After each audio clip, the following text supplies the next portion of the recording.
Hello दोस्तों, कैसे हो आप सब? आई होप आप लोग बढ़िया होंगे। और तो चलिए हम लोग स्टार्ट करते हैं Kubernetes cluster basically Kubernetes services के ऊपर इंटरव्यू क्वेश्चन आंसर, ठीक है। और यार अगर चैनल पर नए हो आप तो प्लीज चैनल को सब्सक्राइब कर लेना। वीडियो अगर आपको अच्छी लगे तो वीडियो को लाइक कर देना और वीडियो को ज्यादा से ज्यादा शेयर कर देना, क्योंकि मैं ना इतना मेहनत करके वीडियो बनाती हूँ और वीडियो पे ना लाइक्स नहीं आते हैं तो मेरे को भी ना वो डिमोटिवेशन टाइप सा थोड़ा फील हो जाता है। मैं भी एक इंसान हूँ तो थोड़ा डिमोटिवेट हो जाती हूँ। बट क्या करूँ, चलिए कोई बात नहीं। अगर आप लोग को वीडियो अच्छी लगे तो यार प्लीज वीडियो को लाइक कर देना, वीडियो को शेयर करो, चैनल को सब्सक्राइब कर देना, ठीक है। तो चलिए वीडियो को स्टार्ट कर लेते हैं।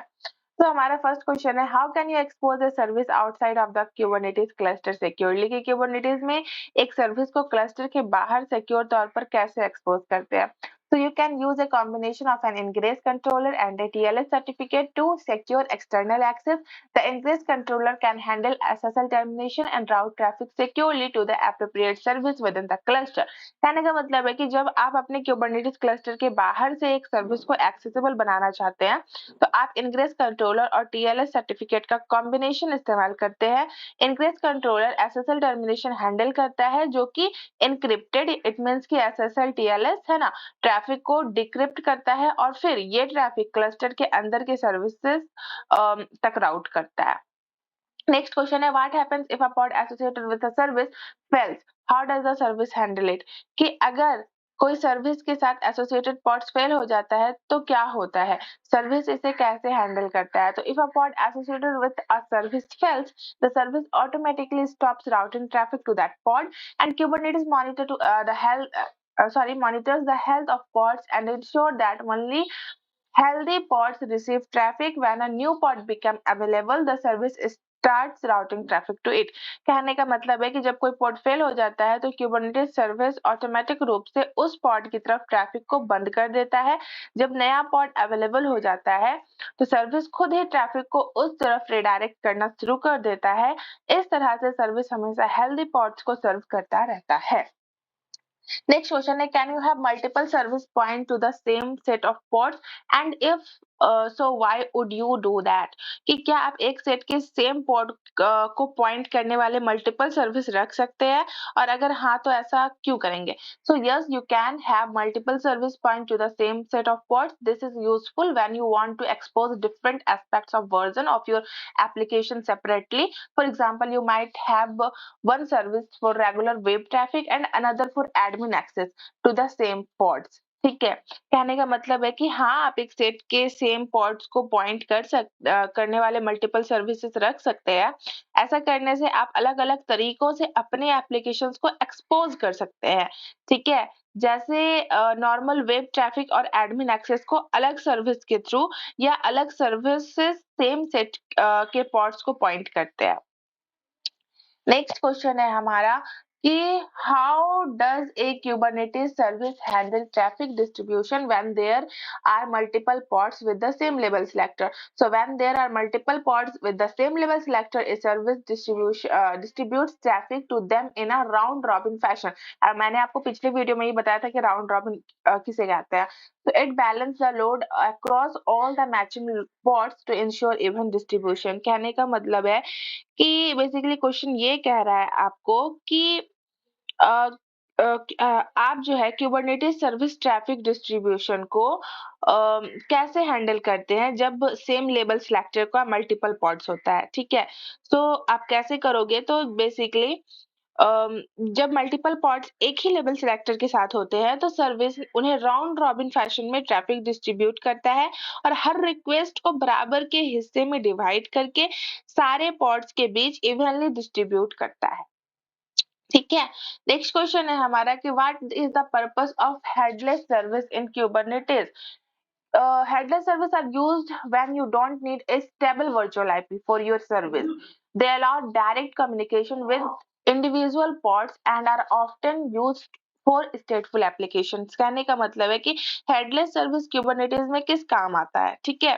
तो हेडलेस सर्विस का इस्तेमाल तब होता है जब आपको एक स्टेबल वर्चुअल एपी की जरूरत नहीं होती और आप सीधे इंडिविजुअल पॉड्स के साथ कम्युनिकेशंस करना चाहते हैं और ये स्टेटफुल एप्लीकेशंस के लिए यूजफुल है जहां आपको हर एक पॉड का इंडिविजुअली एड्रेस करना है। ठीक है। नेक्स्ट क्वेश्चन है हमारा कि how can you perform service discovery with in Kubernetes cluster. So service discovery within a Kubernetes cluster can be done using the DNS name of service. A service is automatically assigned a DNS name that can be used for communication.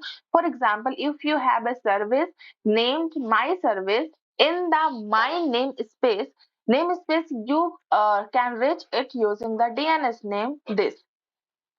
तो चलिए इसको हम लोग अब समझते हैं।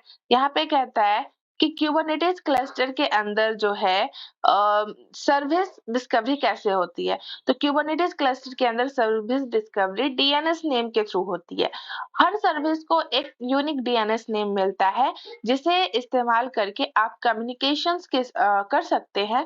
DNS name का format ये होता है, लाइक यहाँ पे जो लिखा हुआ है माई सर्विस डॉट माई डैश नेम स्पेस डॉट लिखा है ना, यही बेसिकली इसका एक ये है अब ये फॉर्मेट है डीएनएस नेम का। ठीक है। नेक्स्ट है हमारा 12 नंबर क्वेश्चन कि can you have a service without a selector and what would be the implication. ठीक है, कहने का मतलब कि क्या आप एक सर्विस को सिलेक्टर के बिना भी बना सकते हैं और इसका क्या असर होता है। तो yes, you can create a service without a selector and this is called a headless service. In this case, the service won't load balance traffic to pods. Instead, it's used for DNS-based service discovery, allowing you to directly access individual pods. कहने का मतलब है कि हाँ, आप एक service को बिना सिलेक्टर के भी बना सकते हैं, बेसिकली जैसे हेडलेस सर्विस आपका कहते हैं, है ना। और इसका असर होता है कि सर्विस ट्रैफिक को लोड बैलेंस नहीं करता, लेकिन इसका इस्तेमाल डीएनएस बेस्ड सर्विस डिस्कवरी के लिए होता है। ठीक है। हमारा नेक्स्ट क्वेश्चन है कि what are the limitation of Kubernetes service and when might you considered using other networking solutions. ठीक है कि Kubernetes सर्विस क्या लिमिटेशन है और कब आप दूसरे नेटवर्किंग सॉल्यूशन का इस्तेमाल कंसीडर करेंगे। तो Kubernetes services primarily provide simpler layer 4 TCP UDP load balancing. If you need more advanced feature like routing based on HTTP header or sophisticated traffic management, you might consider using a service mesh or ingress controller that offer layer 7 HTTP capabilities.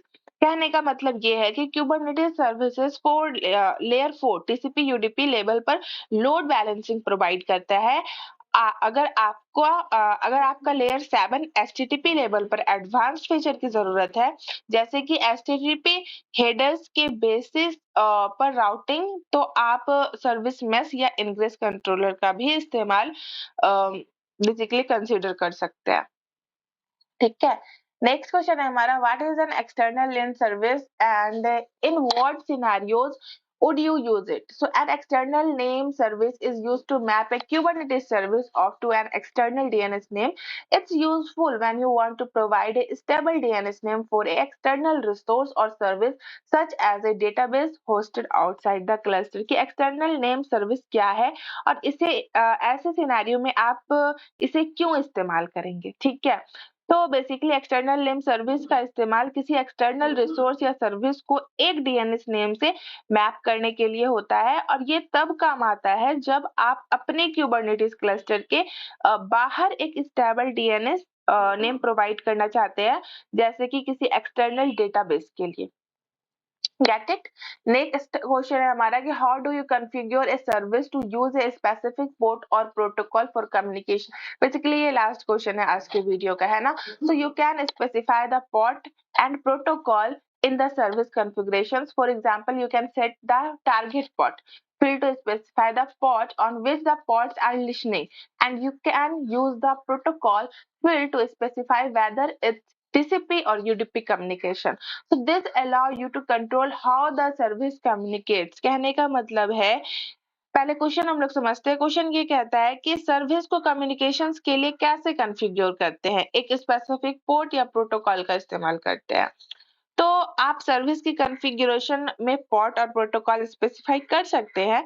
इससे आप control कर सकते हैं कि service किस port और protocol पर communication करेगा या टारगेट पोर्ट और प्रोटोकॉल फ़ील्ड्स के थ्रू किया जा सकता है।